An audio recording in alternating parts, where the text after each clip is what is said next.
Recording in progress. It's time to start the second day of the meeting of the group of experts on national accounts. Today we discuss the topics under globalization and digitalization. Welcome to this meeting, and without further ado, I will pass the floor to our chair, Gerard Edding from the Netherlands. So Gerard, go ahead. The floor is yours. Thank you very much, Rami. And also on my behalf and of the Steering Group of National Accounts, a warm welcome to the second session of the Steering Group of National Accounts. For those of you who are joined us today for the first time, especially welcome, and those who joined us last Tuesday, welcome back. Well, today we have a very interesting session ahead.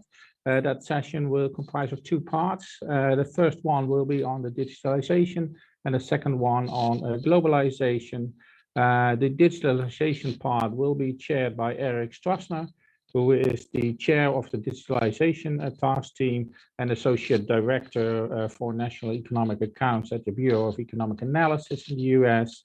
And the globalization part will be chaired by Michael Connolly, who is chair of the globalization task team and head of national accounts and analysis and globalization at the statistical office in Ireland.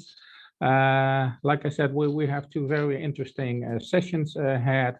Let me remind you of a few housekeeping issues and instructions, especially the interaction with Zoom.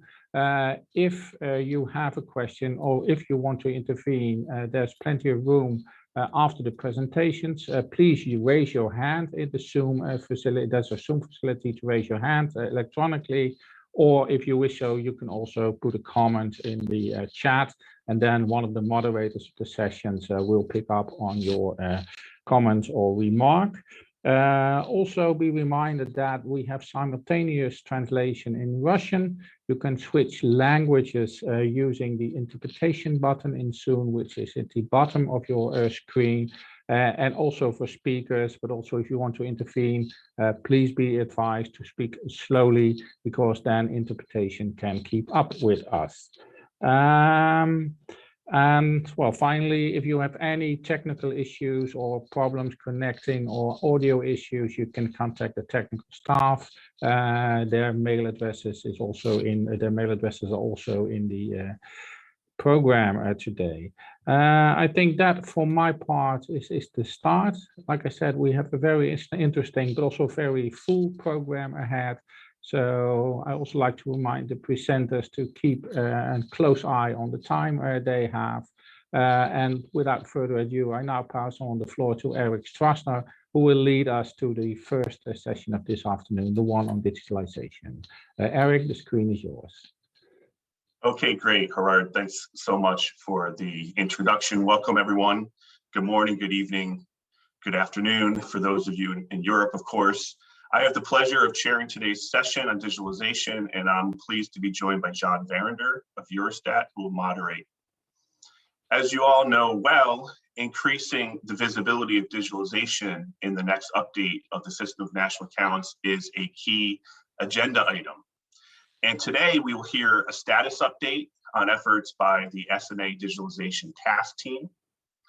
We will hear about the latest on the ongoing effort to record and value data in the national accounts.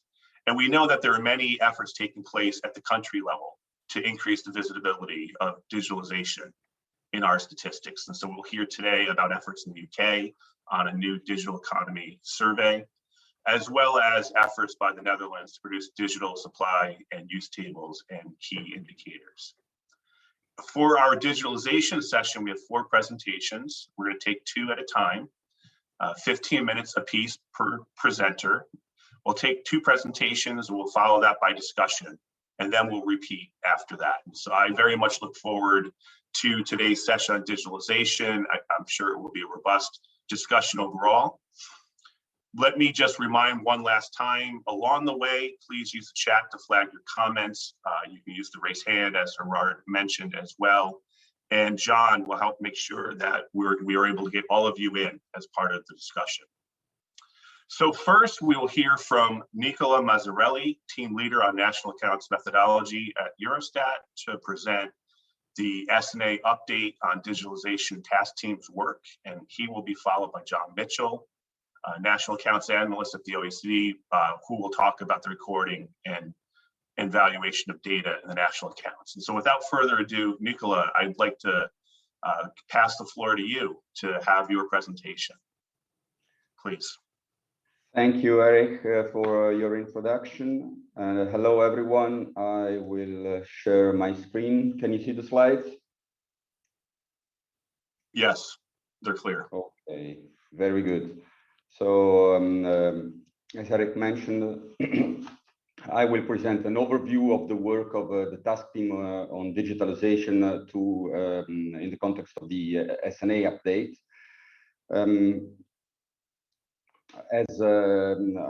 Actually, I am the secretary of the task team, so I follow all the work streams, but I have to acknowledge the great work that is being done by the task team as a whole on the different topics that I will introduce.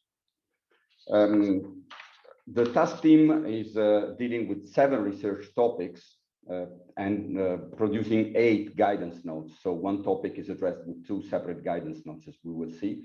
The 7 topics are recording of data in the national accounts, free products, valuation of free assets and free services, artificial intelligence, cloud computing, digital intermediation platforms, increasing the visibility of digitalization in national accounts through digital supply and use tables, and price and volume measurement of goods and services affected by digitalization.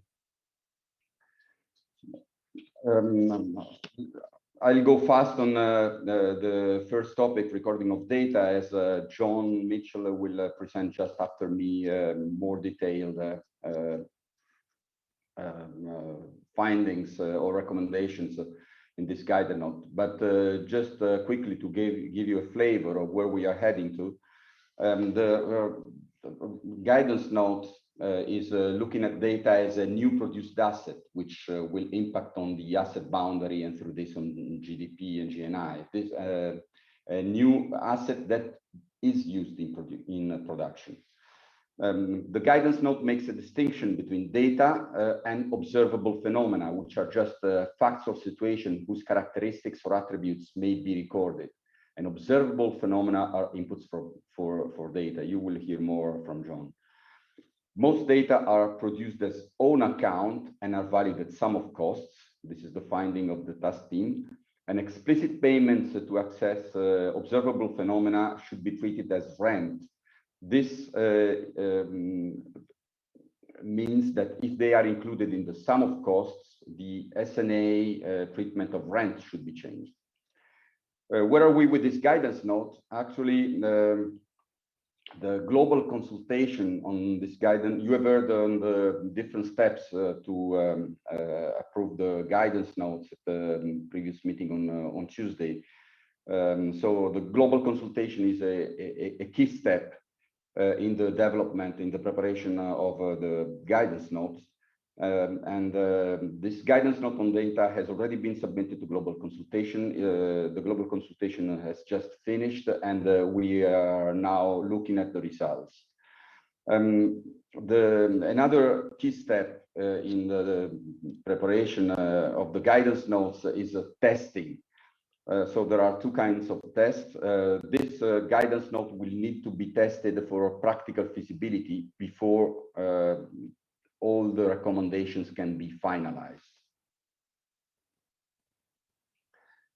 The work on free products is being taken forward with 2 parallel work streams.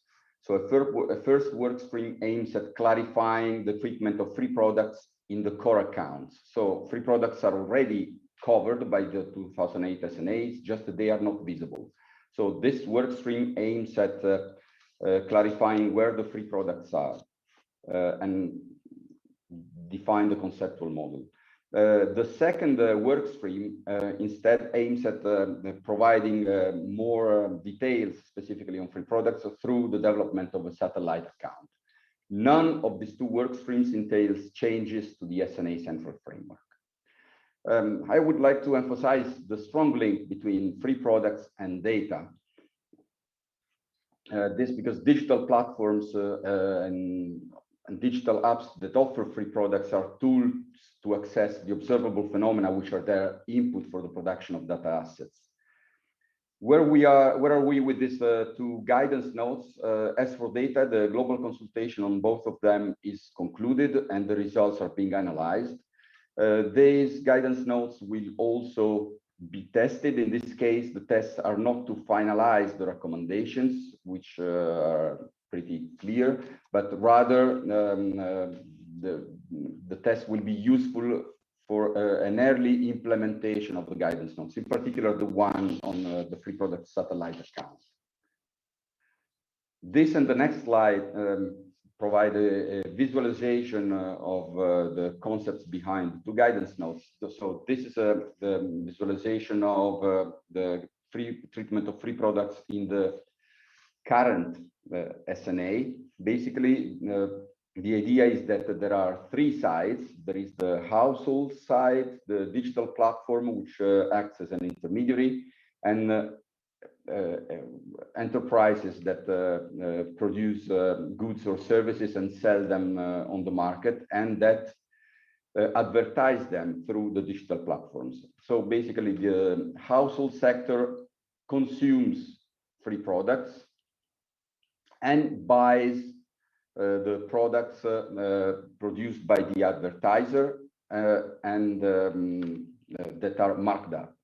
The company, the advertiser, uses advertising services offered by the digital platform, and of course sells its product to the households. The idea is that the free products and the marked up products sold by the advertiser are bundled, basically, and the households pay for the free products indirectly via the price of the marked up products. And so the price of the marked up products includes the advertisement fees paid by the advertiser to the digital platform. This is basically how the model works. The current treatment, the reference treatment in the current SNA basically is the treatment of bundled products, which is already covered by the SNA. When we look instead at the satellite accounts on free products, here the idea is to make more visible the role of households, in particular as providers of observable phenomena that are then input to produce data assets by the digital platforms. I will not enter into further details here as time is tight. The next work stream is on artificial intelligence. Where are we heading with the guidance note here? The focus of the guidance note is mainly to increase the visibility of artificial intelligence in the national accounts, as the idea is that artificial intelligence is already covered, but it's not yet visible in the 2008 SNA. The guidance note proposes a definition of artificial intelligence to include in the updated standards, as artificial intelligence is a computer program operating a system capable of recognition and reasoning consistent with human recognition and reasoning. This is the proposed definition. Artificial intelligence is, of course, produced. Falls within the SNA production boundary, and the idea is to record it together with software. Again, the guidance note emphasizes the strong links between data and artificial intelligence. In particular, artificial intelligence needs data to function, and especially when the artificial intelligence asset is created and is developed, it requires a lot of data to start functioning properly. So this, in theory, the cost of the training data sets for artificial intelligence should be included in the value of the artificial intelligence asset. However, these training data sets will probably be capitalized on the side of of data. So there is a risk of double counting here. So in the end, the guidance note on artificial intelligence proposes to capitalize these training data sets with data and not with artificial intelligence. Although this may create a small an inconsistency in the value of artificial intelligence assets when then these are sold on the market. A main way to give appropriate visibility to artificial intelligence in the accounts is through the classification, so the activity and above all the product classification. And both are currently under review, so the discussion is ongoing there. And a final consideration, artificial intelligence is part of intellectual property products. So the guidance notes also argues that the definition of IPPs should be adjusted to also cover artificial intelligence. Where are we with this guidance note? Global consultation is currently ongoing and early implementation tests are encouraged. Cloud computing is the next topic. It addresses mainly three issues. First of all, the visibility in the accounts, how to increase it. And again, the main solution is via the activity and product classification. Recording options, should cloud computing be recorded as intermediate consumption or capital services? And the solution proposed by the guidance note is that it depends. So payments for software subscriptions are treated as purchases of a service, while long-term licenses for software hosted in cloud computing data centers are rather software assets of the user. And the third aspect that is addressed is international transactions. The problem is that the company owning the services may be located in a country, the servers may be located in a second country, and the user may be in a third country. So there is an issue of international transaction and reconciling the information from the different locations. The guidance note argues that the method that considers the consumption and production of cloud computing services in each country can yield satisfactory estimates. The status of this guidance note, the global consultation has not yet been launched, but is expected to be launched soon. And also for this guidance note, early implementation tests are encouraged.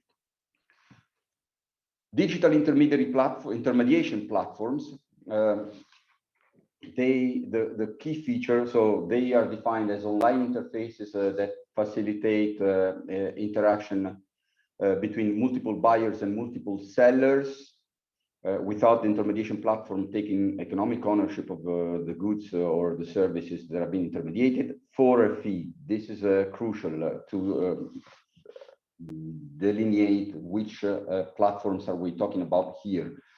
So under this guidance notes are included, for instance, Airbnb, eBay, Booking, etc., while we exclude platforms providing free services like Google or Facebook or YouTube, which are instead the subject of the free product satellite account guidance note. This guidance note focuses on three main issues. First of all, the visibility in the accounts, and again, the solution is in the classifications, the main solution. Then it focuses on the intermediation fees when the platform is non-residence. And the third aspect concerns recording, net versus gross recording. I will come back in a second more on this third issue. Concerning the status of the guidance note, the global consultation is currently ongoing, and also for this guidance note, there will be early implementation tests to which countries will be encouraged to participate. This slide provides a visualization of the two possible recording options, the gross recording and the net recording. So in the gross recording, basically the platform is buying the service from the producer and is reselling it to the consumer, and there is no direct payment from the consumer to the producer, even if the producer provides the service directly to the consumer. So there is a double transaction for the full amount recorded. While with the net recording, basically the payment for the service goes directly from the consumer to the producer, and the payment from the producer to the platform is only for the intermediation fee. So this is the substantial difference between the two recordings, and the guidance note recommends to adopt the net recording. Very quickly, the last two guidance notes. One is about digital supply and use tables as a tool to increase the visibility of digitalization in national accounts. This guidance notes has proposed a comprehensive framework of digital supply and use tables and priority indicators. So this framework is comprehensive, as I said, it's quite detailed, and it is would be very burdensome for countries to complete it all. So it's not probably a goal that can be achieved in the short term. And for this reason, the guidance notes also suggest priority indicators to focus on. This digital supply and use tables are an extension. They do not affect the core accounts. This guidance note has already been endorsed by the advisory expert group. So the work is now on promoting its implementation. Several countries are already working on it, populating the digital supply and use tables. Of course, many more countries are invited to do so. I know my time is flying. One more minute, if I can, to complete my presentation. Price and volume measurements of goods and services affected by digitalization. The work on this guidance note is also finalized. The issue is that traditional data sources need to be updated more frequently to capture the rapid changes associated with digitalization. So there are specific issues with measuring the prices and the evolution of prices of digital products. So this guidance notes builds on experience that has already been made by national statistical institutes or the academia on this topic, and provides very practical recommendations on how to deal with these issues. Also, this guidance notes is finalized, so the work is finished on this. The last slide on summarizing what I've said so far. So the work of the digitalization task team in terms of expected impact on the updated SNA, only there is one guidance note, one work stream, the one on data that is expected to impact on the core accounts. There are two work streams, the digital supply use tables and the free product satellite account, that will extend the core accounts without changing it. And all the other guidance notes will instead help clarifying the accounts, again, without changing them. Where are we with the development of the different guidance notes? As I said, the digital supply use tables and price and volumes, the last two I presented, are endorsed by the AG and the work is concluded. Guidance notes on data and the two on free products, the global consultation is completed and the results are being analyzed. The guidance notes on artificial intelligence and digital intermediation platforms, the global consultation is ongoing at the moment. And there is only one guidance note, the one on cloud computing, for which the global consultation has not yet been launched, but it will be soon. And then last element is experimentation and testing. The guidance note on data needs to be tested before it can be finalized, while early implementation tests are foreseen and countries are encouraged to participate. For the guidance notes on digital supply use tables, free product satellite account, artificial intelligence, cloud computing, and digital intermediation platforms. Thank you for your attention. I once again want to thank all the members of the digitalization task team for the great commitment, the great cooperation spirit, and the great results that they have achieved so far. It's a real pleasure to work with them. Thank you. Okay, great, excellent. Nicola, thanks so much for this very thorough presentation on where we are with the work on digitalization for the SNA update. And so look forward, of course, to the questions and comments that come in from our colleagues once we get to the discussion portion. For now, though, I'd like to turn to John Mitchell, who will run us through where we are on the recording and evaluation of data. John, the floor is yours. Thank you, Eric. I like switching it up a little bit. So I'm hoping that someone from UNECE can load the slides for me.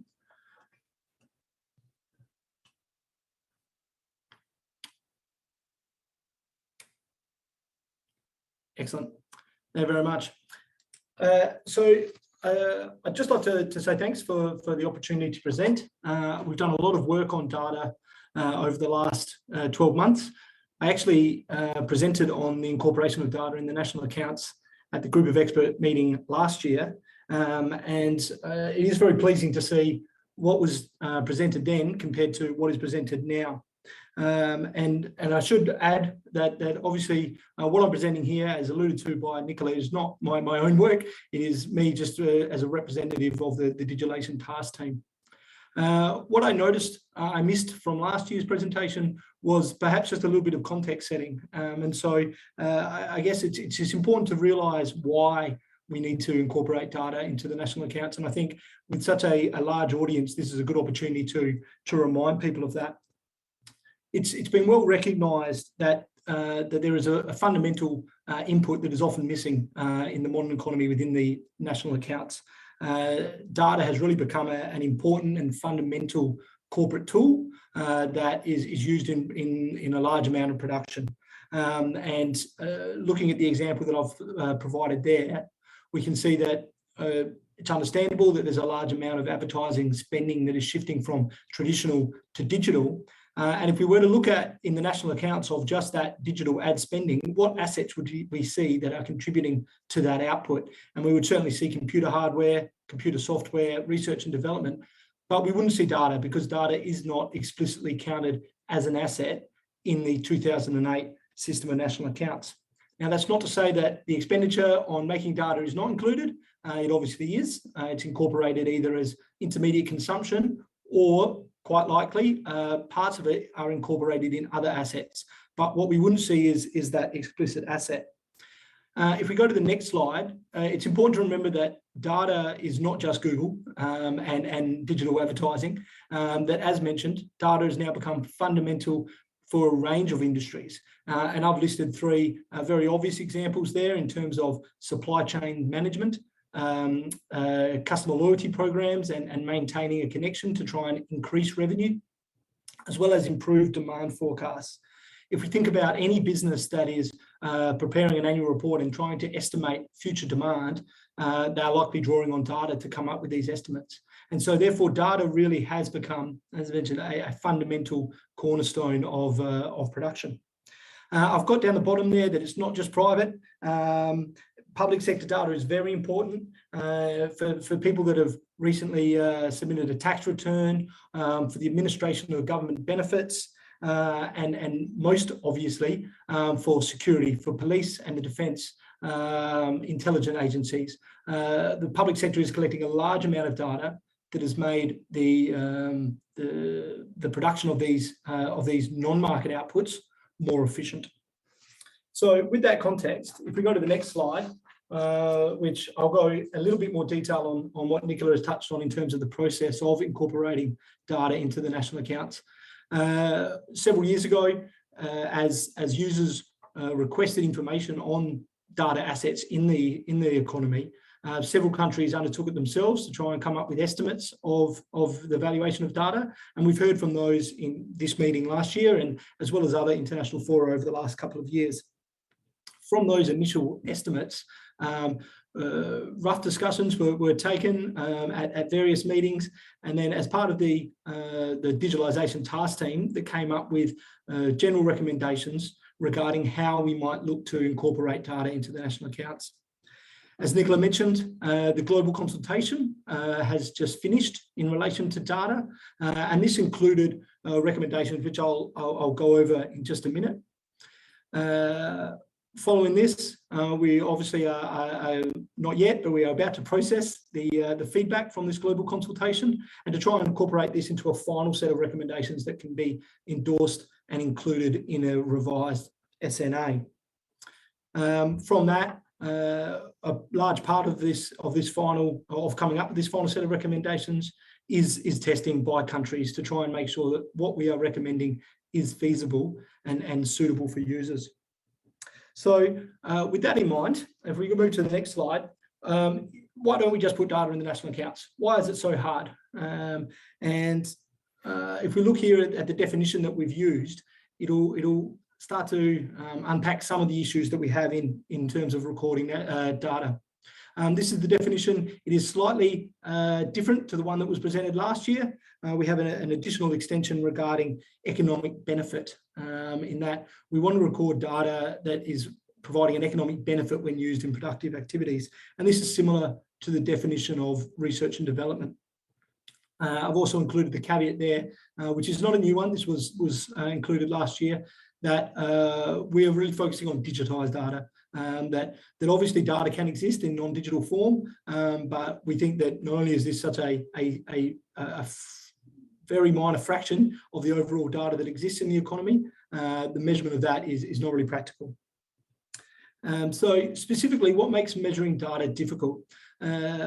Most data is produced on an own account basis, and I'll explore that a little bit more in a minute. Data doesn't depreciate in a conventional sense. So obsolescence is certainly an issue with data, but because it's intangible, it doesn't depreciate like a car or a machine. Data is extraordinarily heterogeneous, and a lot of this comes from the information of the observable phenomena, the OP, that underpins data, and the quantity is often unrelated to its value. Is a particularly, it's well known, that issue, but it's one that bears repeating because it is quite easy to measure the bits and bytes of data that is being traded around the world or being used in production. However, these are often, as mentioned, totally unrelated to the value that this data. So we can think about any cat video here as an example of that. If we move to the next slide, you'll see here's an example of how little data is traded in markets or in open markets. So this is from Eurostat, and you can see there that the larger bars are companies, or the percentage of companies that are using big data as part of their business. And then you'll see the smaller bars are those companies that are purchasing or selling data. Now, it's probably less about the selling. If we were to do a similar graph for electricity, we'd probably see 100% using it and only a very small fraction selling it. But it's really the purchasing that is the important one here. Now, if obviously, if we take the right-hand column, if more than 30% of businesses are using big data, but it's only 4 or 5% that are purchasing it, then we know that this data is obviously being produced on an own account basis. Now, which certainly complicates our ability as national account compilers, our ability to measure it. So if we go to the next slide, and this was briefly touched on last year, that if we rule out the possibility of using market prices and we rule out the possibility of using net present value, which are the two valuation techniques recommended by the SNA, we go to the third one, which is sum of costs, which not only is it also recommended in the SNA, it is already used for other intangible assets within the accounts. And part of the empirical examples that have already been undertaken by countries have used a sum of cost basis. And so from last year, where it was considered that this was the most likely valuation methodology, has now sort of evolved to being included in the guidance note as the recommended valuation methodology. So what were some of the other recommendations that were included in the guidance note? Let me just touch on sum of costs a little bit more. So the national accounts, sorry, if we can't go to the next slide, I apologise. Thank you very much. So the national accounts include some broad guidance regarding sum of costs in terms of which expenditure should be included when coming up with an aggregate. part of the guidance note in this relation has tried to identify these particular costs with a little bit more clarity. And so this includes the planning, preparing and developing of data, as well as the various tasks that were mentioned in the definition of accessing, recording and storing, and then also testing, analysing. So all these range of tasks that are involved in both producing and making a data asset fit for purpose would be considered as being included in the sum of cost. As outlined in the S&A, this would include both start time and intermediate consumption. Importantly, what it would include is consumption of fixed capital for any assets that are used in the own account production of data. And this really relates to software, often in the form of platforms that are used by producers in order to gain access to and collect information from observable phenomena. Now, that is not to say that the cost of this software is entirely included in the sum of cost of data. Rather, it is just the consumption of fixed capital, the capital services that is coming from these assets. And finally, we'd include a markup for market producers who, when coming up with a final aggregate of the value of data. So now if we move to the next slide, and we can look at some of the other recommendations that are included in the guidance note. Just move one more slide. Thank you very much. So as mentioned, data is the result of production, and there's certainly some early discussions regarding the role that was played by observable phenomena, which are non-produced, and the role that they play in the production of data. I'll touch on this in just a minute, but ultimately the task team has taken the view that data is the result of production, just like other intangible assets. Replenishing data with new information is considered new investment or new capital formation rather than repair and maintenance. And this was an often asked question when speaking to compilers regarding this, because most data assets are never created and then left untouched. Most of them rely on continual additions of new data points to maintain relevance. And by maintaining relevance, what they're really doing is extending the asset life of that data asset. And by extending the asset life, then we're really counting that as new investment or new capital formation. All on account production of data is considered capital formation. This is an important one, as often the idea or the questions regarding short-lived data are often asked, and this really is that a large amount of data may only be used once and may not fulfill the asset test. Now, we don't know that when data is produced. When a company undertakes the production of some data assets, they don't know if it will last for 1 month or 1 year or 10 years. And so this is where we need to begin to take assumptions regarding the valuation. And so with this, it was sort of recommended that all the production of data would be considered capital formation, but and we haven't been as prescriptive as to define a set asset life, but we would consider that the asset life or the medium asset life would be quite short and quite shorter than other intangible assets, to try and account for the production of data that is very short-lived.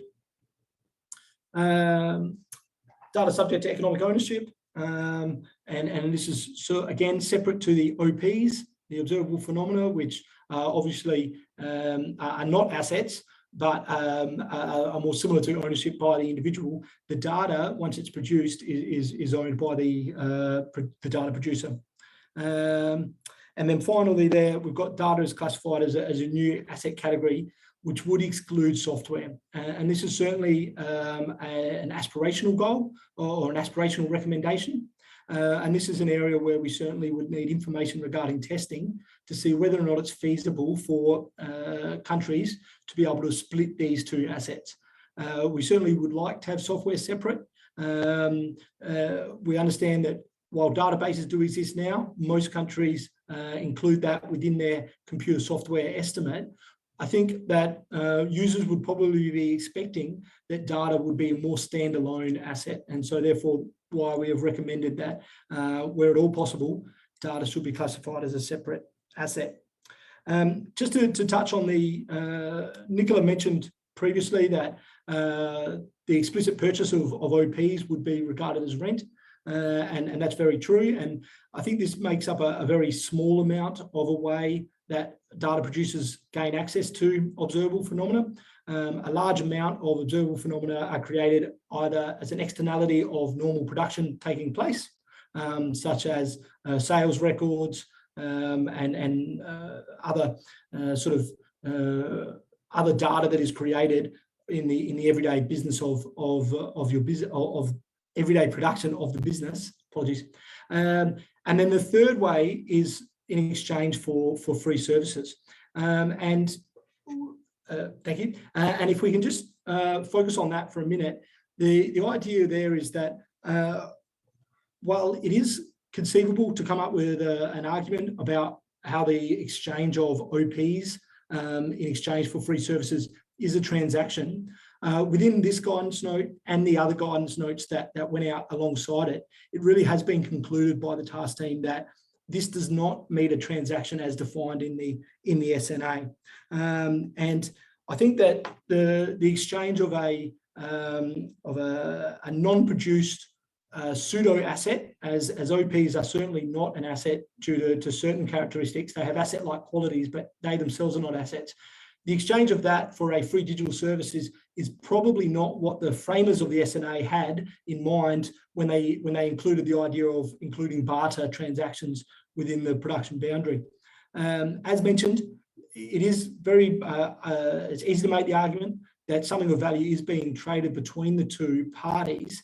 However, if we were to include this as a transaction, I think that the flow-on effects, both to the consistency and importantly the interpretability of the accounts, would really be compromised if we were to include these transactions explicitly in the core account. So there is certainly a blurring of practical reasons as well as conceptual reasons about why these have been excluded. But I did just want to touch on that just for a minute.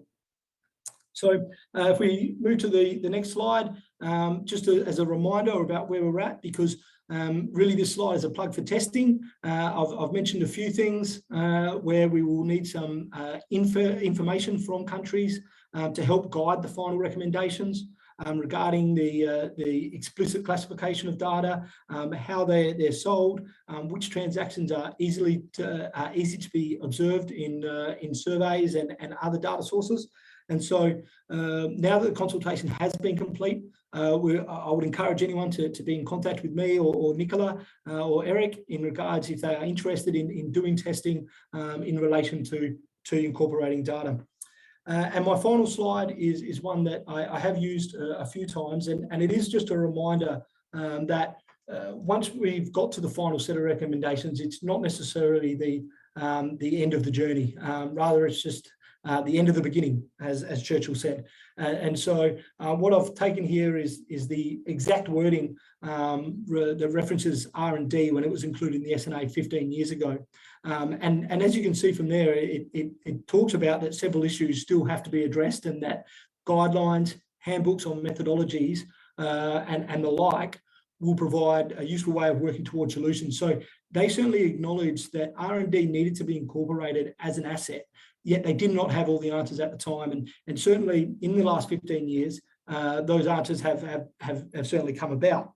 I think that the same will happen with data in that continual testing and refinement and clarification will continue both before SNA's official inclusion in the next 2 or 3 years, as well as after, as methodology will be improved and best practice will be shared across countries to try and improve the overall recording of data. So that's a roundabout way of saying is that while we've made significant strides over the last 2 years, we certainly don't have all the answers to compilation. However, the SNA is not a compilation guide. It is much more of a conceptual framework. And so while we are confident that we are moving towards some finalised conceptual frameworks, it certainly doesn't mean that that will address all the answers in regard to compilation, that itself will continue to be a work in progress. And with that, I'll pass it back to Eric. Okay, excellent.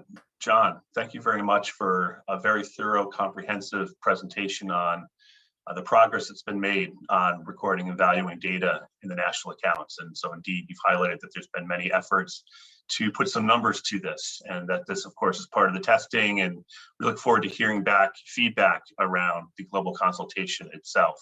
So just a reminder, we can take to the chat with your comments or questions. You can also signal that you, by raising your hand, that you'd like to take the floor. If you do take the floor, we would just want to remind participants to turn off their interpretation. John Verinder, I'm going to turn towards you. I'm not seeing anything yet in the chat, and we'll just pass to you for the moment. Yeah, thank you, Eric. And really, I would encourage anybody to use the chat or to come in. I know everybody's a bit shy at the start of the meeting, but I think that's absolutely important. Perhaps to sort of warm things up, I can just ask John one question to kick things off, if I may, and then others can come in the chat and raise their hands. John, I think one of the big delineations that you mentioned is the data that's kind of used internally for ancillary activities like accounting data or human resource data, compared with data which is more sort of broad, related directly to the output. So how might this be handled? How do we distinguish between these different kinds of data, and where's the dividing line? Please. We actually have a question now from our colleague from India, Brajendra Singh, which is what about survey data produced by government as a public good from which no direct economic benefit is to be derived? So I think very much along the same lines as me, what kind of data are in scope, and how are we going to distinguish between them? Please go ahead with those two, John, and I'll collect the others. No worries. Thank you, John. So again, I would probably phrase it that it is an aspirational recommendation, in that we, similar to R&D, we want data, we want assets in the national accounts that are contributing to production. And so far, the way that countries have gone about measuring data is to look at occupations that are likely to be producing data and combining that with other costs. What we're really referencing in that idea of trying to separate the data that there is a clear economic benefit from is a lot of people may make data as part of their everyday work.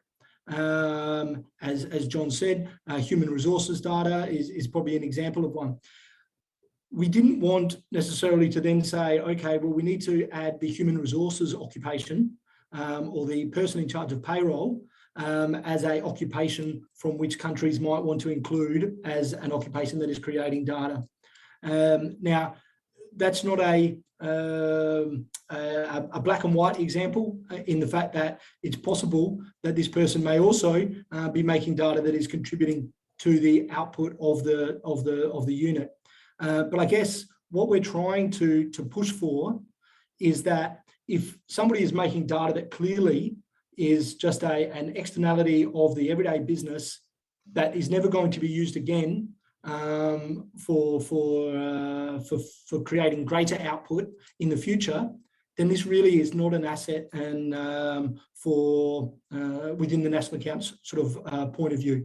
And so again, it's a little bit blurry, but with that additional recommendation is really trying to just help countries guide about which occupations might be considered and which occupations might not.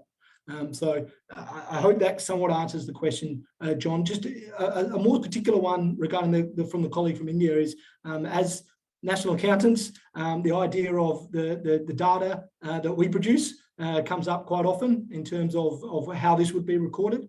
And I would certainly argue that this is an example of the general government producing output. We're producing statistical services for the community. And as part of that, we're creating assets that may very well provide economic benefit for other people.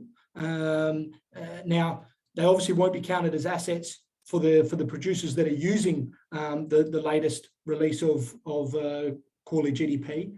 But I think this certainly does meet the definition of a data asset that is produced by the government sector. Thank you very much, John. Richard Hayes has his hand up from the UK, so perhaps I can call on Richard to intervene now, please. Thank you. Yes, and thank you, John. Excellent presentation. Just on that last debate about things like human resources data, you won't have seen our consultation response yet, but where we've been talking in the UK, one point that has been raised with me, and which we have returned in that response, is that with GDPR, firms have to demonstrate a value why they are holding certain types of data. And if we are classifying some data as zero value and some data as having value, is there potentially a conflict there? So firms have to justify why they hold data in Europe and in the UK. And if we turn around and describe that value as having no data to that business, are we provoking a set of challenges there? So I think there's something there where we need to describe, make sure we get the description of the distinction we're making correct and think about it in the GDPR context, which is very much why we consult to find out these things before we put them into a document. But otherwise, excellent presentation. Thank you. So thank you very much, Richard. What I'll do is I'll mention a couple of other points in the chat, John, and then you'll have 3 questions to deal with. So Richard's one, and then Jason from Australia, you'll see in the chat, has raised the issue of why would we only include monetary transactions to acquire OPs when we know that OPs, observed phenomena, are actually acquired via non-monetary means, so-called free services. So I think the question there is why don't we actually include these non-monetary means of acquiring OPs within presumably within the costs that we have to take into account. And then the second question from Karim from Germany is, what about deflation? I assume, how are we going to get volumes of data? What's the thinking there? So John, if you could address those 3 points, please go ahead. No worries, thanks for all those. I think just to go with Richard's, I don't have a great deal more than what I mentioned previously about where we're just trying to help as a guide. The idea of economic benefit comes from R&D, and I guess I'd argue that if it was good enough to allow for a delineation in R&D that we want to include in the national accounts and R&D that we don't, then hopefully it might be good enough for data. I mean, that delineation was done for R&D just so the next time I have a bright idea, it doesn't get included in the national accounts. We need to show that research and development has an economic benefit, and the same would be for data. That the next time I record in an Excel spreadsheet the results of my local footy team, we know that doesn't count as data. So I know that they're extreme scenarios, but and I agree with Richard that we can certainly continue to keep tinkering with the language because we do need to make it as clear as possible for countries, but without having a dictionary length includes and excludes, we will need to come up with some sort of broad guidance as similar to contributing to economic benefit. I'll tackle the slightly easier one first, which is the deflation. Easier in the fact that we haven't dealt with it as much, but I know that certainly several countries that have come up with estimates of data using the sum of cost approach have already gone that next step and deflated it. And there's certainly been conversations regarding what is an appropriate deflator. Australia, in their work, clearly identified the differences that come with deflating it with a similar intangible asset deflator, such as computer software, which has significantly gone down in value or gone down in price over the last 10 to 15 years, or possibly deflating it with the wage price index, because a large amount of the sum of cost is coming from the people's wages, which has significantly increased in price over the last few years, and the differences that this would cause to a volume estimate. So this is a conversation that needs to occur. And again, I would encourage countries in their testing and in their efforts to create estimates of data is to think about what they think is an appropriate way of deflating data assets. I think in a nutshell, it is going to be a price index applied to the current price. I think it's not necessarily feasible to try and come up with a quantity using, as I said, bits and bytes or other deflating via volumes, so to speak. Regarding Jason's question,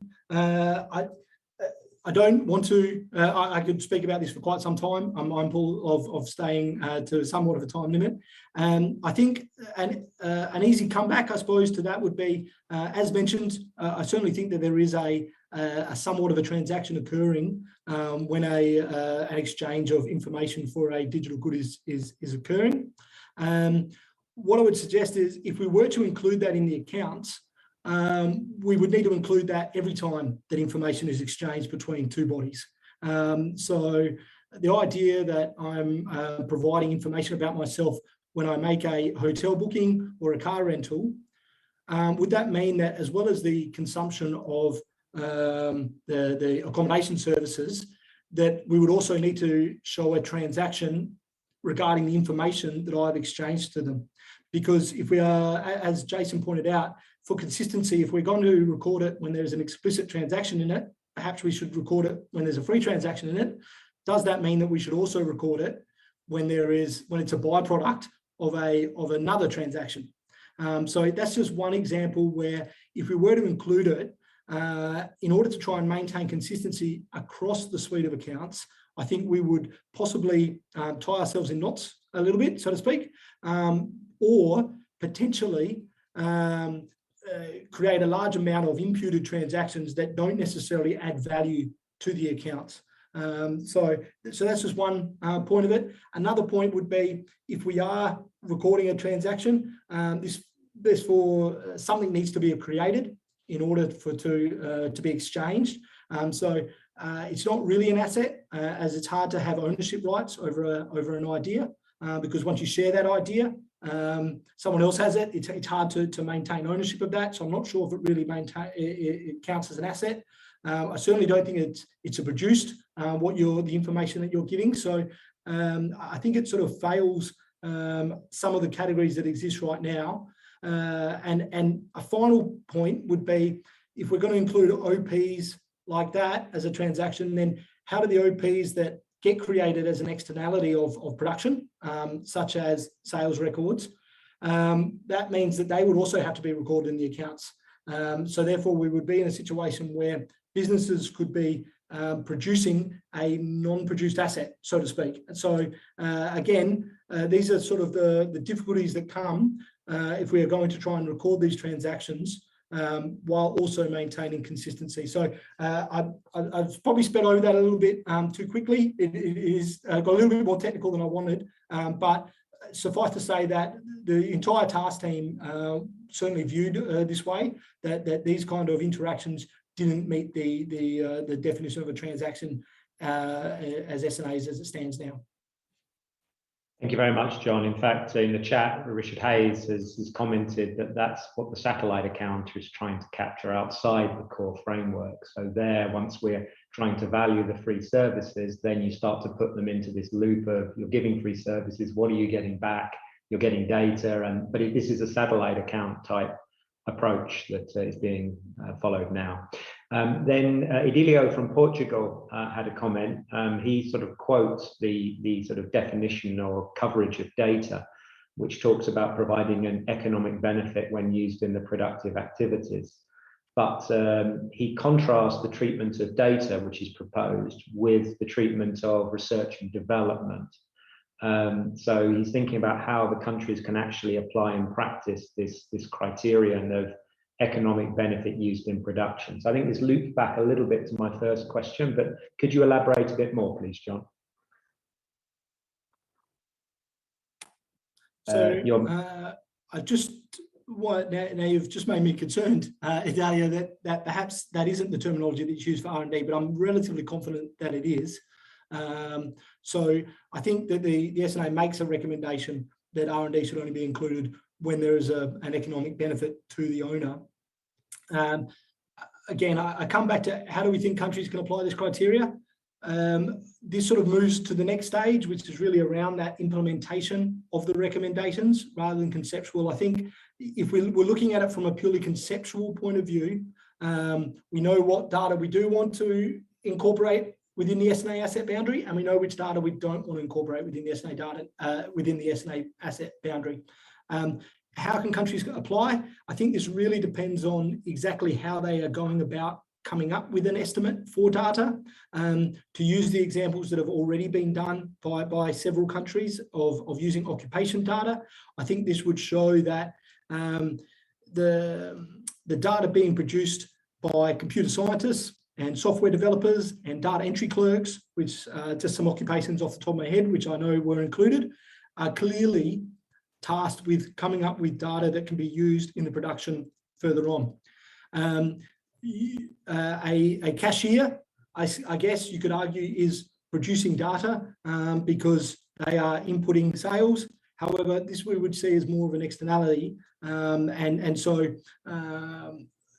their sole job is not necessarily to produce data that can be used further on. And so we would probably recommend against using that occupation in terms of coming up. So I don't really have a solid answer for you, unfortunately, but I guess that goes to my last slide, that as this conceptual basis is more formally endorsed, then comes the important task of making sure that countries can actually implement it. And this is where we need to share practices that are being undertaken by countries so that we can all improve our measurement and make sure that we are getting the most accurate measurement of data as possible.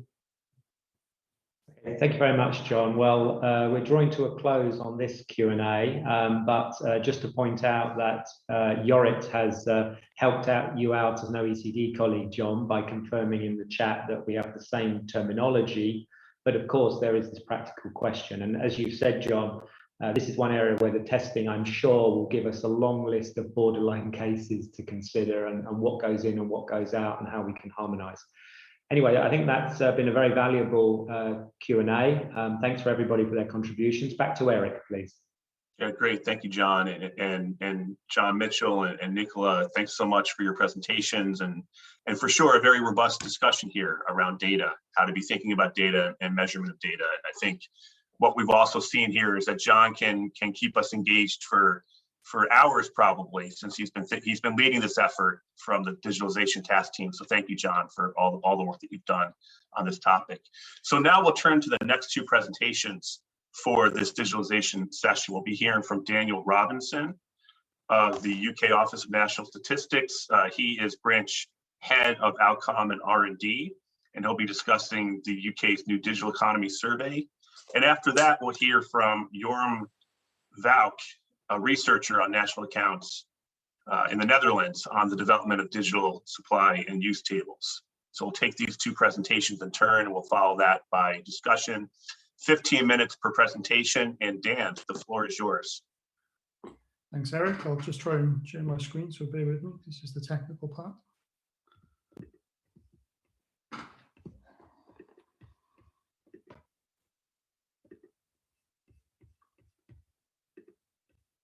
Can you see my screen? Yes, I can. Yep, it's in presentation mode now. Thank you. Great, thank you. So yeah, as Eric mentioned, so I'm the head of the All Common R&D branch in the ONS, and one of the surveys that I'm responsible for is the newly sort of revamped digital economy survey. So I'm just going to run you through a presentation that will talk about kind of the e-commerce survey in terms of how we've actually sort of transitioned to our new digital economy survey. We'll look at kind of stakeholder consultation, covering how we came up with the questions that we've now taken forward. Look at some key differences between the old survey, which was our, when I talk about old, I mean our e-commerce and ICT survey that we've rebranded, comparing that to kind of the new digital economy survey. We'll look at some comparisons of modules of questions that were included in both surveys to see how they differ. And then I'll run through a timeline of our development activity to give you a feel for how we approach the redevelopment, and then close the presentation with some early insights from some findings so far. So e-commerce, so I guess just some general information about our old e-commerce and ICT survey. So it was paused in December 2020. So therefore we have the last published information from that survey was for 2019. We then went through a period of redevelopment where we actually culminated in relaunching the survey in February this year and collecting data for 2021. So unfortunately, there is a gap in our data in that we have a missing data point of 2020. And that's because of the development period that we were going through. So this presentation will focus on how we've transitioned from the old e-commerce and ICT survey to the new digital economy survey, which is a mandatory survey which we conduct annually. We've got a sample of around about 11,000 businesses, and the data is collected electronically through an electronic questionnaire. So our consultation. So we took an approach of reaching out to kind of UK stakeholders across government primarily to try and find out what their needs would be in the digital space. So you can see on the left-hand side, those are the departments that we actually sort of had bilaterals with to actually understand what UK policymakers needed from the digital economy survey. ONS was also a customer that we kind of consulted because we have colleagues across the organisation who are looking to form or develop the digital supply and use tables. So DES, or the Digital Economy Survey, has become a vehicle to capture some of the information to feed into that area. What we actually met, what we built up from meeting with those stakeholders was over 200 requirements, which if we'd taken all of those forward, it would have equated to 200 questions on the questionnaire. Some of those requirements included an expansion of data to include values on e-commerce imports, so purchases via e-commerce, whereas previously we'd not kind of captured that at all. They wanted more geographical breakdowns. Now, in the old e-commerce and ICT survey, there wasn't much detail at all in terms of geography. It was EU, rest of the world, and maybe extra EU in terms of trading partners. We've actually expanded that also at a high level, just at a continent level, to kind of look at kind of areas where we're actually trading with. It's not down to a country level, so it's still high level. One of the key differences is we previously asked businesses to report to us their percentage of e-commerce activity in comparison to their total turnover, whereas we're now asking businesses to give us that actual value. I mentioned we added specific questions to help develop the formation of the ONS's digital supply and use tables. An overarching theme was to try and bring through some future proofing to make sure that as kind of policymakers needs changed in terms of data they needed access to, we could include those on or add them to our survey going forward. So we tried to build that in so that the survey can evolve as needs change. An additional thing that we did to try and learn more about users' needs was we launched an online consultation. So we had a mail out to over 40,000 recipients that we were asking to kind of seek their views in terms of data that was linked to the digital economy. Some of those sources are listed there underneath that online consultation section. They included internet-related releases that were from our social surveys. So this would have been our internet access and internet users releases. We have outputs based on the sharing economy. And we tried to also promote it all by putting a blog on the ONS website. So despite having a reach out to around about 40,000 recipients, we only generated around about 38 responses. So low overall, but we did actually learn through questions that we asked in that consultation that their views collectively represented about 1,100 people. They were favourable of e-commerce as an output, so we knew that we kind of had to persevere with kind of replacing or redeveloping the e-commerce survey. But for the other sources that we were touching on, there was relatively low impact of any pauses or changes. So as I mentioned, some of the key differences are we've now included sections on looking at kind of purchases of e-commerce too, not just kind of sales generated via e-commerce. And that does include imports to the UK that kind of UK businesses have purchased, whether that be from overseas, but also domestically too. I talked about the geographic coverage. We're now at a continent level, which is a little bit more granular than what we had before, but there's still obviously country level data is not included. The types of customers, we're trying to capture the types of customers and the value associated with trading with different types of customers. This will be, for example, business to business, business to government, and business to consumer. The reason the two that are highlighted there is because in our old e-commerce survey, we actually collected those as a combined category, whereas in the new digital economy survey, we've split those out. In terms of a feel for some of the more detailed types of questions that we're asking that we didn't ask previously, we're trying to capture information on perhaps digitally and non-delivered services. Examples could be where we've digitally delivered a service. It could be online education services, games and books. And non-digitally delivered goods could be, for example, things like food ordered online but delivered to your door. We've also got questions on types of platforms that we use or the businesses use, such as online marketplaces and their own website. And again, a key distinction being that we're actually capturing actual data this time rather than percentages. So just to get a feel for questions or modules of questions that we're asking. So in the 2019, as you can see on the 2019 column, there are three categories that are highlighted in red: 3D printing technology, robotics, and invoicing. Now, these are modules. There were questions within these modules which the stakeholders that we met with didn't have any data needs.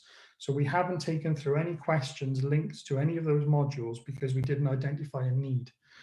What you can see from the column on the right is that for the use of computers, e-commerce, cloud computing, big data technology, and business software, there are links with those types of questions that we had on the old survey. New modules that we didn't capture before are linked to information and communication technology security, digital intermediary platforms, which previous colleagues have spoken about, and also the section, although we've now integrated those questions throughout the questionnaire, linked with developing the digital supply and use tables. So a bit of a timeline as to how we went about this work. So following kind of liaising with stakeholders, we generated lots of requirements. So we then entered the drafting stage between June and July last year, by where we clarified requirements with users. Users were very good at giving us kind of topics they wanted questioned or information on, but we're struggling giving us the detail as to what those questions will look like. So there's a lot of clarification on what data they actually wanted from the survey. Lots of users had the same requirements, so we had to work through those questions, removing duplicates just to make sure that we were having an efficient EQ. Overall, as I mentioned, we captured over 200 questions, which we have condensed to 79. So the current survey, there's 79 questions on the current survey. But what I'm trying to show with the line there is that this is nearly a double the size of what it was previously. The old e-commerce survey actually only contained 43 questions. So it is quite significantly a larger questionnaire. Our approach was to develop this questionnaire in an in-house tool that we use to build our EQs. And it was through that then that we actually went into a cognitive testing phase to test the questions with respondents to make sure that they understood the questions that were being asked. As I mentioned, it is run on an electronic questionnaire. We are in the processes of developing a paper questionnaire, but that is purely going to be used for internal purposes. It won't replace the EQ in any way. It's to help more with the validation stages in-house. One of the key things we had to balance as well was stakeholders' expectations. We did have to remove some of those requirements and delete them. So I think it was the comms around the communications and around about handling, going back to stakeholders saying that unfortunately for various reasons, we've not been able to deliver on your requirement. That brings us through to the cognitive testing stage. So from August to October, we conducted cognitive testing with around, I think there was about 10 UK businesses that signed up to take part. So a low number overall, but from that we had 41 recommendations. Lots of these were linked to definitions. Lots of the questions we were developing, working with stakeholders, but then we had to kind of look to international guidance and refer back to stakeholders to get a little bit more around kind of where certain terminology was being used. What does that actually mean? What is the definition of this terminology? So where possible, we've looked to international guidance just to try and ensure comparability. Some of those recommendations were that certain questions should be deleted because they just weren't understood by the business community. So that is what was one of the lines we were able to take with our stakeholders, that it's just the way that the question has been presented or the concept isn't just not understood by the people that we tested the questions with. There was also some concern over questions linked with regulatory compliance. It's worded in such a way by where we're asking businesses if they've taken any steps to ensure compliance, regulatory compliance. And I think from our cognitive testing, there was some concern that businesses may feel they can only answer in a certain way to say that they have. So I think with those types of questions, we've put sort of red flags around them for stakeholders that are going to be using them, that we should perhaps treat the responses with caution. So we reviewed the actions and recommended the outcomes. And I think one of the key things we've learned from this, and I will cover it as to why, is that we only tested the new questions rather than kind of taking a complete walkthrough of the EQ. And I think that would have been beneficial because I think it would have identified some of the routine issues that we currently have within the electronic questionnaire. So I think it's something we've learned from this process is don't just test new questions, actually test the flow of the electronic questionnaire, which we didn't do this time because of timing. Talked a lot about kind of the different questions that we're capturing. The move to capturing pounds million data has mean that we're going to have to review the way that we compile our estimates. We were processing percentages before that was using survey data from other ONS business surveys to come up with an approximate turnover value by industry. So we now have to kind of build a system that can process these pounds million values we're collecting, whereas previously it was percentages. We're not reinventing the wheel here, so to speak. This is standard ONS methodology we'll be using. It's just that we need to create it in an environment that we can process the e-commerce or the digital economy survey returns. That will include reviewing and enhancing or changing up our imputation methodology, specifying validation rules to apply. We've had to review the validation rules that the returns are subjected to, so that formed part of the methodological review. And we took the opportunity to review the sample allocation too for the digital economy survey. It had been a long time since it was reviewed, and given the changes that have gone on globally with the impact of the pandemic on businesses, the IDBR would have actually probably changed in its structure quite significantly since the last time that the sample was reviewed. So we've landed with the same number of sample, 11,000 overall, and we have a broad range of industry coverage. So in terms of the work, we had a finalized report at the end of February, and then work commenced in March to actually start building these results production platforms. So some key milestones that we achieved through this kind of work was that the sampling work to draw our sample commenced in January 2022.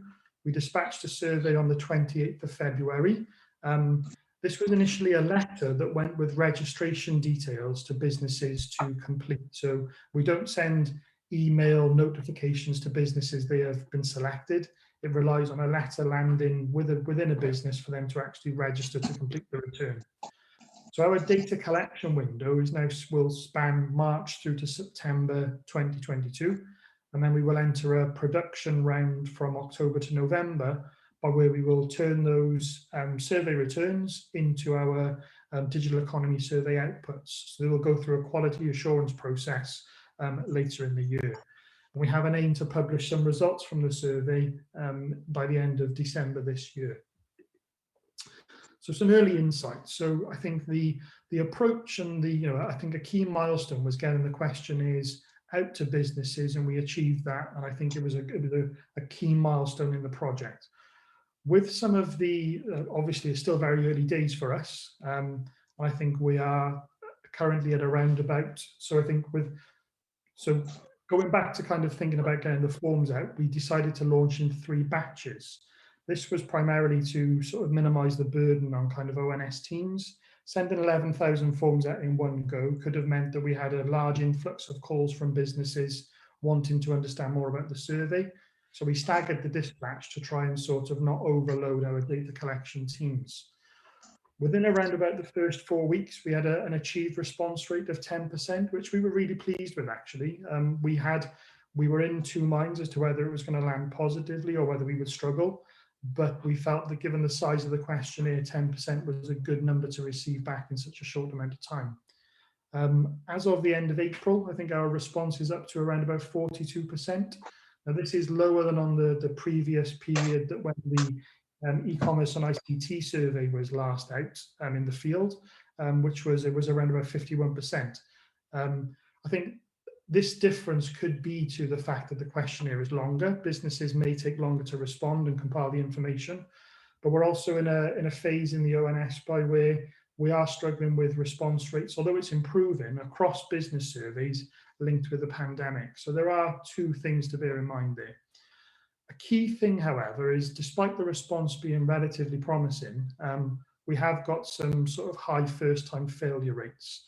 So as of the beginning of May, I think our clearance rate was approximately only 15%, which compares to close to 29% the previous survey. So it's almost down by 15%.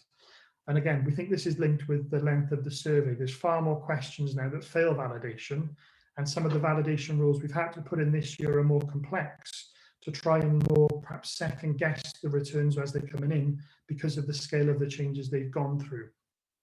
An example being we're comparing in some instances pounds million values back to a percentage for a previous business that has been used to calculate a turnover level, and we're trying to check that they're kind of within the same range. That will change as we move forward when we have 2 years worth of data, but it is something which is weighing down our data collection teams at the moment, preventing the clearance from increasing. So as a result, we're constantly reviewing those validation rules. We're looking to check whether validation rules, certain ones are firing more often than others.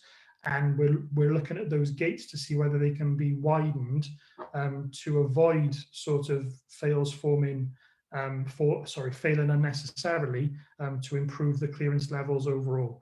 It's a fine balance though there to try and actually maintain the quality of the data. By allowing more through, we don't want to actually just kind of undermine the quality of what we're collecting. Some initial feedback from a multinational enterprise is that they're finding the survey is difficult to understand. Particularly, they didn't have the information at the granular level we were asking for, linked with like geography. They just couldn't say where some of their e-commerce activity was coming from. And I think the complexity of their business meant that the types of transactions they were talking about, it was unclear whether they should be recorded or not. So I think that's some valuable feedback that we need to take on board and work through to try and make sure that multinationals, or it's more clear for businesses generally, kind of what information and what we're trying to glean from the questions. We also had an example of, and this is probably one of the key ones that kind of fails the validation, and it links back to kind of where I talked about the routing that we didn't test this. And there's a question which is during the 2021, did the business engage in any digital activities? And we give an example of e-commerce sales or purchases, and they're reporting no, but then they're going on to report that they do have e-commerce sales or purchases to record to us. So there is some more work to do on the live questionnaire to actually improve the routing and making sure that businesses are understanding what is being asked of them. So I guess just to bring my presentation to a close, I think for us, it's still very early days. We are continuing to monitor data collection and reviewing the validation rules.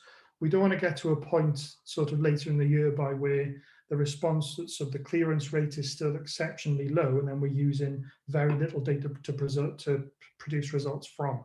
So we will monitor the data collection and widen those rules and remove some, bearing in mind the quality on the data to try and increase that clearance rate. We're looking to incorporate these results methods into our systems now. So our work over the summer up to the end of August will actually be around building these production systems to produce results from. And I think we need to be honest that we have quite a lengthy questionnaire. We're going to need to review the survey returns to identify maybe questions that are not performing as we would expect or are giving us perhaps erroneous results that we may need to either tweak the wording or cognitively test more. But I think ultimately we do need to consider if questions are not performing and giving us what we are trying to capture, we may need to look to remove them going forward. So I think going forward, I do see us trying to actually reduce the size of the questionnaire. So I guess just to reiterate some of those key milestones is that We have a results production round in September to November, and we would aim to try and produce some results from that production round by the end of December 22. So I think that brings my sort of presentation to a close. And I think we've just tried to give you an outline of kind of how our approach to more meet user needs in the digital space has evolved into us kind of relaunching our digital economy survey. So I'll hand back to you, Eric. Dan, well, thanks very, very much. It's quite helpful to get the full tour, if you will, on the development of the new digital economy survey, just the insights about how you've constructed things, and very much we look forward to learning more about the set of results that get published later this year. Indeed, look forward to that very much. We're going to turn now to Jorm, who's going to take us through the work by the Netherlands on digital supply and use tables. Jorm, the floor is yours. Yes, thank you. I hope that you can all see my presentation. Yes. And hear me loud and clear. Yes. I'm Joram Fuik. I work at Statistics Netherlands. And last year we started our work on the supply and use tables for the digital economy. And I want to tell you today about our progress and our experience in this field.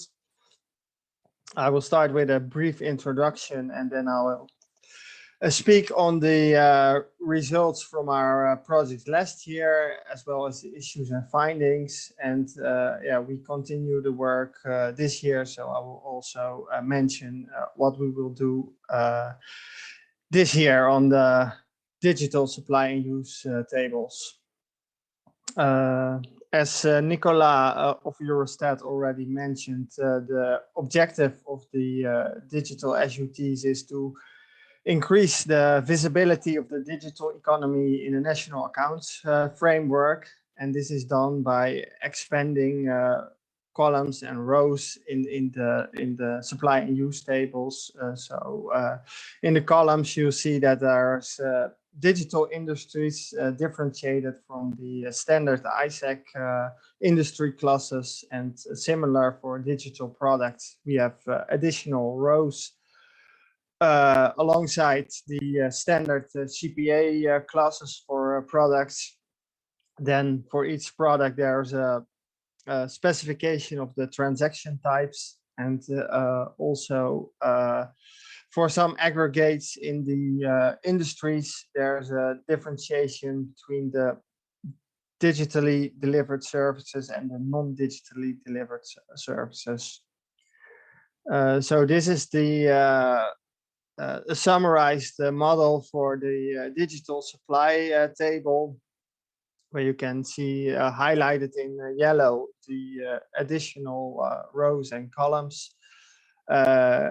In the columns you see that there's digital industries alongside ISAC industries and import, and also the differentiation between digitally delivered products and non-digitally delivered products. And in the rows, you see that there is digital products differentiated from the standard products, which are in the CPA classification, and also additional rows for the different transaction types. So this is digitally ordered or non-digitally ordered, and if it's digitally ordered, then there's a distinction made between ordered directly from a counterparty and ordered from a platform. And yes, preferably when it's ordered by via a platform, then it's also differentiated between resident and non-resident platforms. Our first project we done last year was based on the OECD guidelines from 2019, and we produced results for 2018, which seems somewhat outdated by now, but it was the year where we had all the relevant data sources on the most detailed level available. So we chose 2018 and the focus was on exhaustiveness and not so much on the most current figures for key indicators. The project was financed by Eurostat, and we limited our project to the SNA scope, the 2008 SNA. So we excluded the free services and the data, which are somewhat more experimental digital products. Yes, in our project, we use only the pre-existing data sources available in our statistical institute. So we did not have a custom-made questionnaire or something like that for this digital supply and use tables. Then I will have some results. The total value added in all digital industries combined was 8% of total value added in 2018. And in the figure, you see that it's then somewhat comparable in size to, for example, section M, the other specialized business service, or section L, renting, buying and selling of real estate. Yes, the previous slide was the total value added of all digital industries, and this shows how this consists of the different digital industries. And you see that the digitally enabling industries have a 2/3 share in the value added of all digital industries.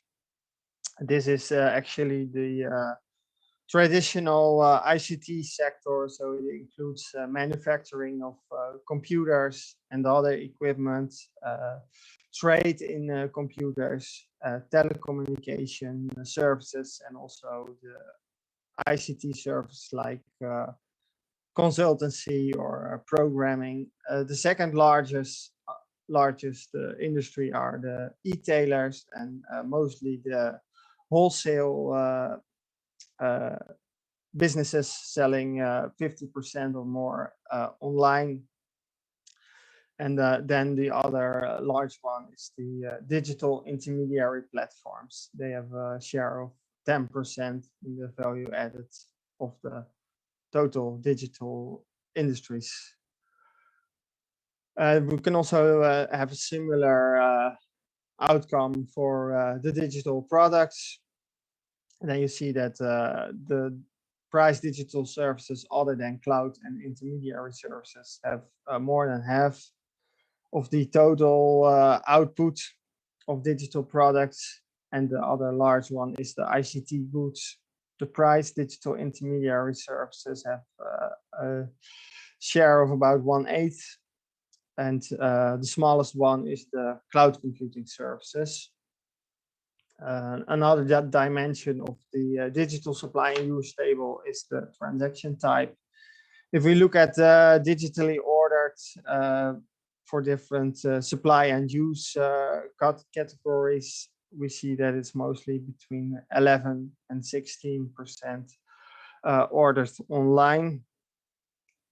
The next slide. The issues we encountered were of course, lack of detail in the data sources. So in the transaction type, we were unable to differentiate between sales via resident and via non-resident platforms. Also, the import of digital intermediary services remains unknown. To differentiate cloud and other digital services is difficult. For example, the difference between cloud and on-premise software, it's difficult to make based on the data sources we have available. Yeah, we use quite a lot of information from the ICT usage survey. I think it's similar to the survey that ONS discussed in the previous presentation. But in our case, it starts from businesses employing 2 persons or more. So self-employed persons are not included. And for example, in the digital industry, businesses dependent on intermediary platforms.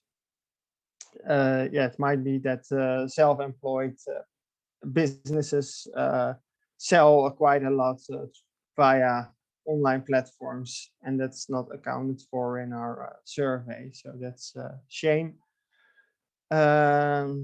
Yes, we do not have any information on digital sales on a product level. So it's all on a business level, and if a business sells multiple products, then it's then we had to make the assumption that the digital sales proportion was the same for each product within that business unit.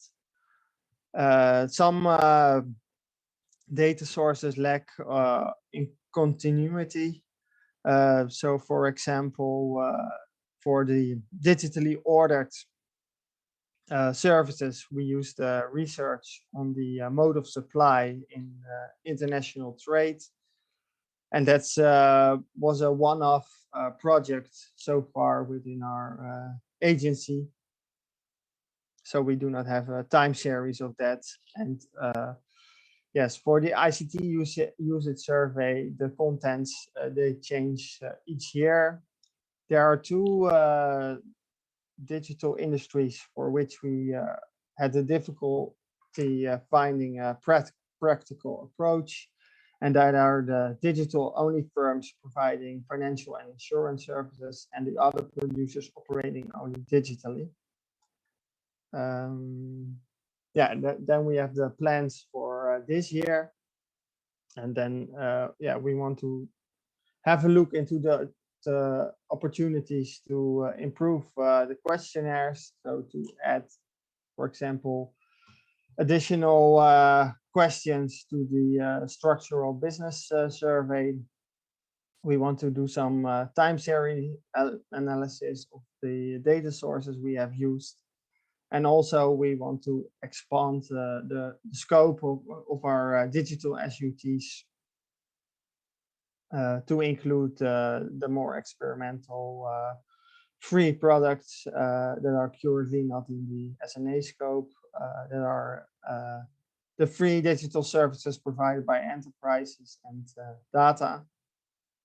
Yes, and of course, we want to start a time series. So we have 2018 pretty much done, and we want to work on reference year 2019 to also have some more information how the growth in the digital industries is compared to the total economy, for example. Yes, this was my presentation. If there are any questions or comments, please let me know. You can contact me via email later if you wish so. Thank you. Thank you, Joram. This was an excellent presentation on the work by the Netherlands, developing the estimates, and then also, of course, talking through the challenges that we all, in some form or another, are confronting as we produce these new statistics. So we're going to open up the discussion now. We have about 10 minutes roughly for discussion here, and just a reminder, please take to the chat or raise your hand, and return the floor now to John Barrender. Thank you very much, Eric, and to the 2 presenters. We already have a question in the chat, Martin from Qatar, I believe, which is which pieces of data are already available, particularly useful or critical for digital SUT, and what was the starting point? He talks about assumptions. So there's quite a lot of questions in there, but Joram, I think particularly here, what Martin's looking for are what are the critical data that you need to have in order to develop the digital SUT. So perhaps I can ask you, Joram, to comment now.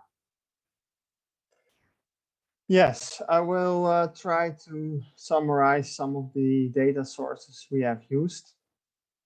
So it differs between the multiple digital industries. But for example, for e-tailers, we used information on the online sales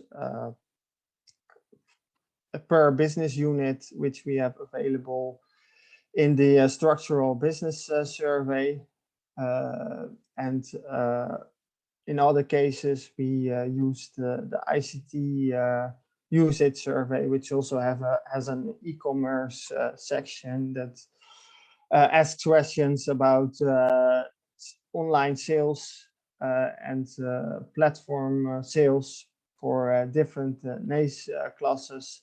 And also what we have recently developed in the Netherlands is a survey and an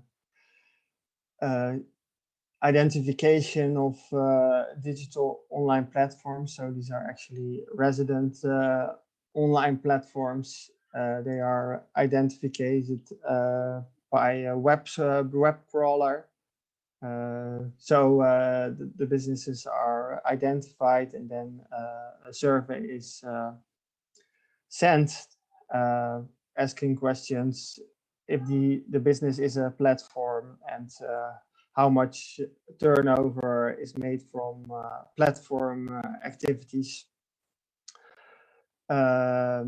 Yes, and like I said, for the delivery, we used the mode of supply survey, which was on one-off experiment so far in our foreign trade statistics department.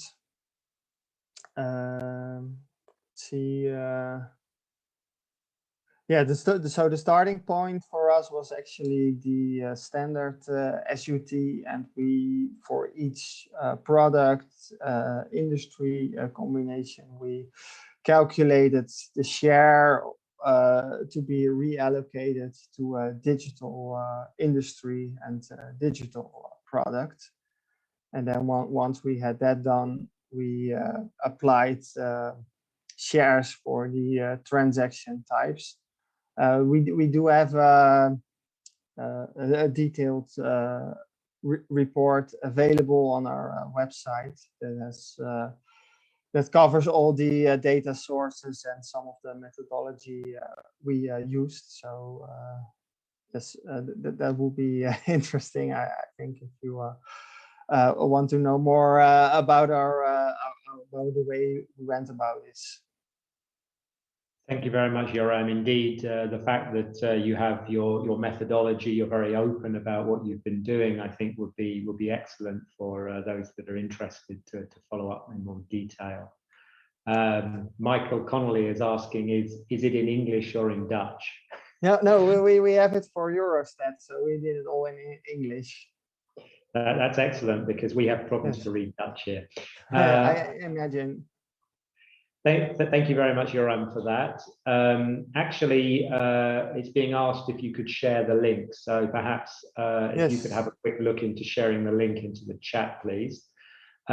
We have a comment from Idilio, which is a rather general comment about the next SNA. I'll leave that to one side for a second, because I think that's more food for thought.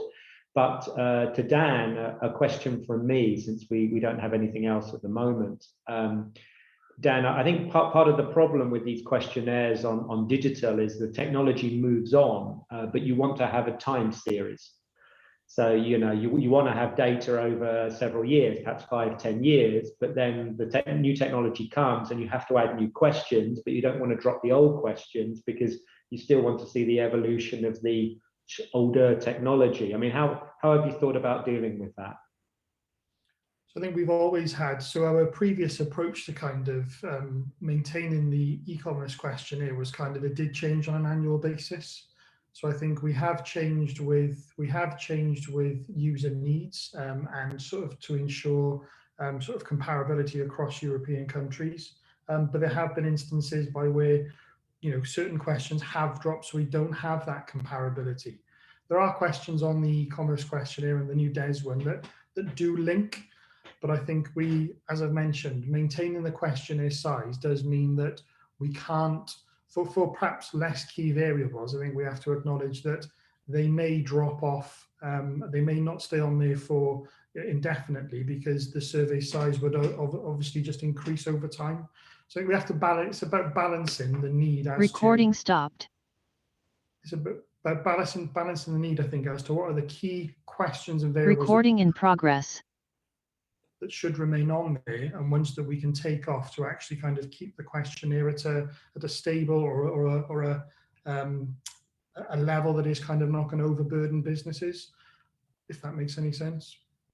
It makes great sense, Dan. Thanks very much for clarifying that. Yoram has posted a link into the chat as well. So if you want to follow up and read the English version of the background to their work, it's there.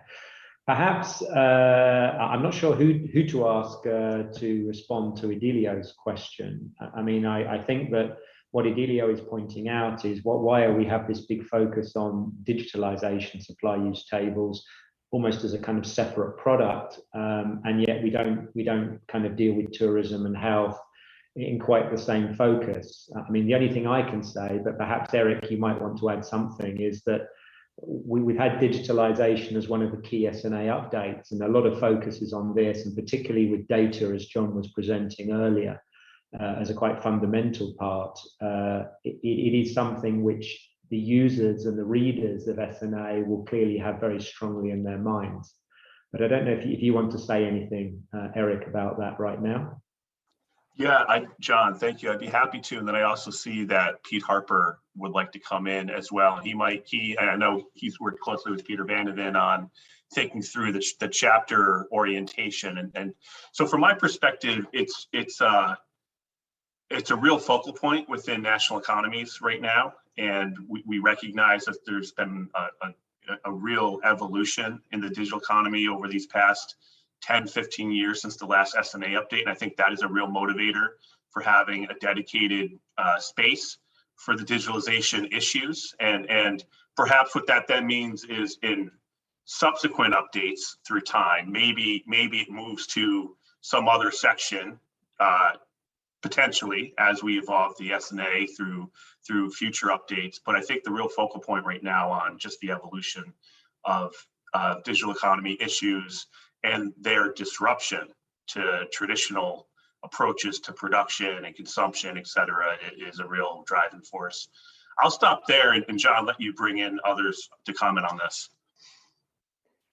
Thank you, Eric. Well, I think if Pete maybe wants to comment, he could come in now.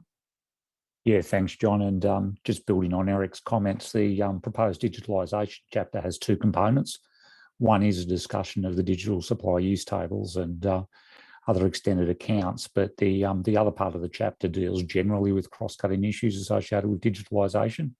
So you could have either included it with the chapters on cross-cutting issues, or you could have included it with the chapter on the thematic accounts, and we made a decision at this stage that it probably best belonged with the cross-cutting issues, even though it does also talk about extended accounts in that regard. But that's something that could be revisited later on. But Eric's point is a really valid one, and that is that I think people will be expecting to see some sort of a focus on digitalisation in the updated SNA, and this chapter gives us the opportunity to do so. But as pragmatic as much as any other decision to go down the way that we're provisionally going down at this stage. Thank you.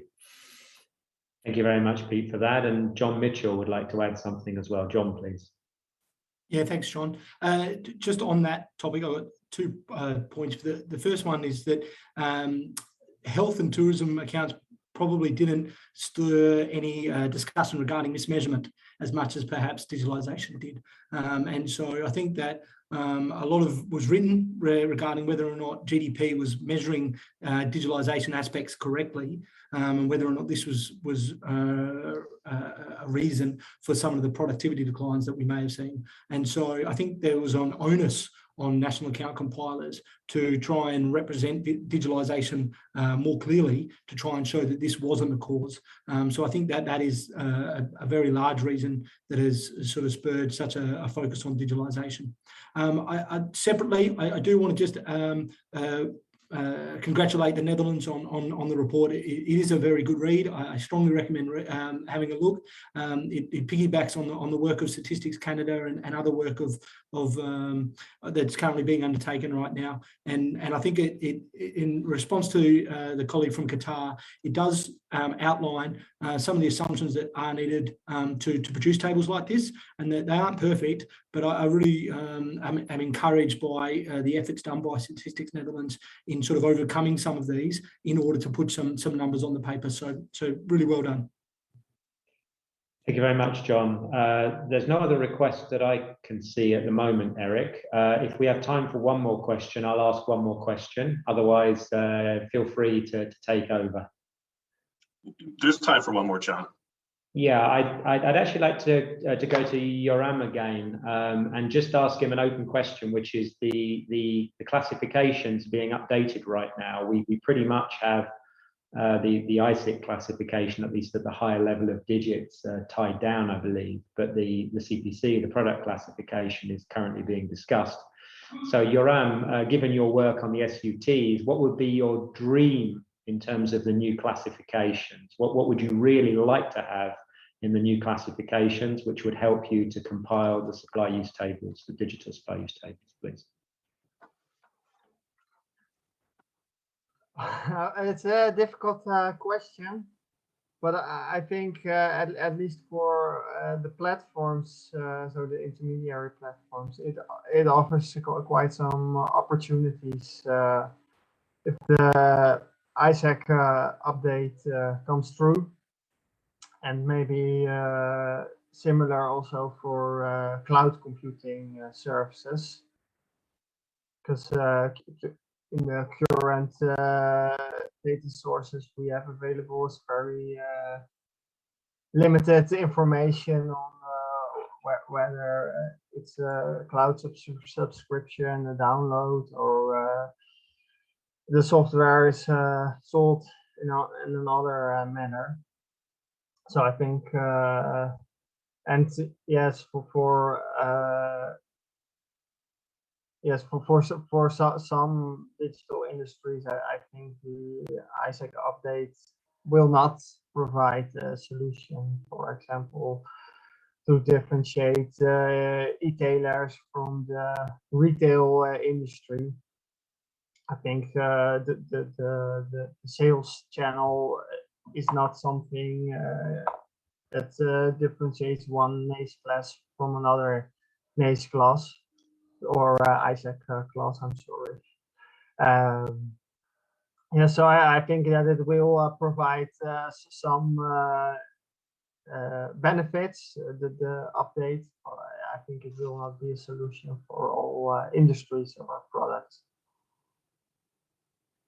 Thank you, Yoram. Sorry to throw a difficult one at you, but you did very well. Now back to you, Eric, please. Okay, great. Thank you, John. And again, just kudos, Dan, to you and your team, and Yoram, to you and your colleagues on the work taking place on these projects. So in the interest of time, I'm going to keep this summary very brief, and that is to thank Nicola, John Mitchell, Dan, and Yoram for their excellent contributions to this session. Really, it's really helpful to hear about the efforts to increase the visibility of digitalization within our statistics. And so hearing about digital SUTs, data, the digital economy survey, and the status of the SNA digitalization task team efforts has been all very, very helpful this morning. So thank you for that. And thanks for the robust discussion. And John Verinder, to you for moderating that session. So we're going to shorten the break here to try to grab some time back. And let's come back in 10 minutes. I have 53 after 8:53 a.m. in Washington, D.C. So come back at 3 minutes after the hour in your time zone. And Michael Connolly will chair the globalization session. See you 3 minutes after in your time zone. Thank you.